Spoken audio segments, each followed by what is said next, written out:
قدیم زمانے میں ہوا میں اڑنے والی تخت کو صرف طلسماتی اور دیو مالائی قصے کہانی کا حصہ سمجھا جاتا تھا، لیکن اس جدید دور میں سائنسی ترقی کے ذریعہ بنائی گئی ہوائی جہاز، راکٹ اور جیٹ پلین نے یہ ثابت کر دیا ہے کہ بنی نوع انسان کے لیے ہوا میں اڑنا کوئی مشکل کام نہیں ہے۔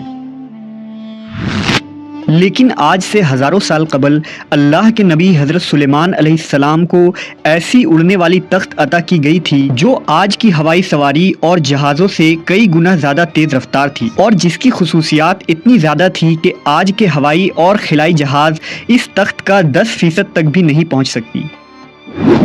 حضرت سلیمان علیہ السلام اللہ کے ایسے برگزیدہ نبی تھے جنہیں منصب نبوت کے ساتھ ساتھ عظیم ترین بادشاہت و حکومت سے بھی نوازا گیا تھا۔ آپ علیہ السلام نے 700 سال سے بھی زیادہ مشرق سے مغرب تک تمام مخلوقات کو زیر کیا اور ان پر حکومت کی۔ یہ عظیم الشان بادشاہت آپ کی اس دعا کا نتیجہ تھا جو آپ نے بارگاہ خداوندی میں کی تھی۔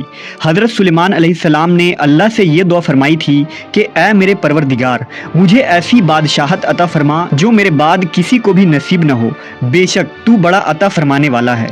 لہٰذا اللہ نے آپ کی دعا قبول فرمائی اور انسانوں کے ساتھ جناتوں اور جانوروں کو بھی آپ کا تابع فرمان بنا دیا۔ آپ کے لیے ہوا کو مسخر کر دیا گیا۔ آپ تمام مخلوقات کی بولیاں سمجھتے تھے۔ چرند و پرند، جنات، حیوانات اور انسان آپ کی فوج کا حصہ تھے۔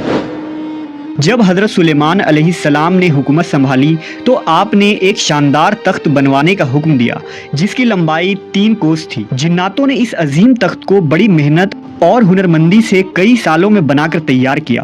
یہ تخت ہاتھی دانت سے بنایا گیا تھا جو لال، فیروزہ، زمرد جیسے پتھروں سے مرصع تھا، اور اس کے چاروں طرف سونے کی اینٹیں لگی ہوئی تھیں۔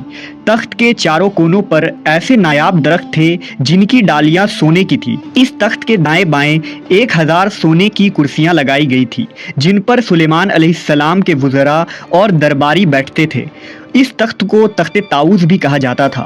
جب حضرت سلیمان علیہ السلام اس تخت پر تشریف لاتے تو تمام پرندے تخت کے اوپر معلق ہو کر آپ کے سر پر سایہ کرتے تھے۔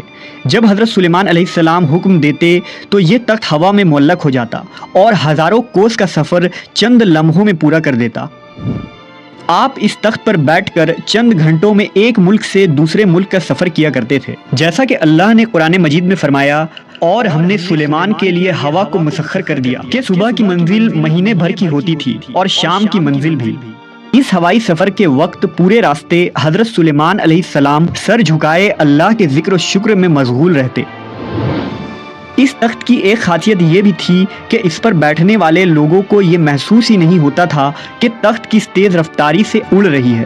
اس تخت کی رفتار بے مثل تھی جو کسی بھی سواری کے مقابلے میں غیر معمولی تھی۔ اللہ نے ہوا کو حضرت سلیمان علیہ السلام کے لیے مسخر کر دیا تھا، اس لیے اس تخت کے لیے چاروں سمت سے چلنے والی ہوائیں اس سفر کو آسان کر دیتی تھی۔ حضرت سلیمان علیہ السلام ہمیشہ اللہ کی ان نعمتوں کا شکر بجا لاتے اور ہر وقت اللہ سے مناجات کرتے رہتے۔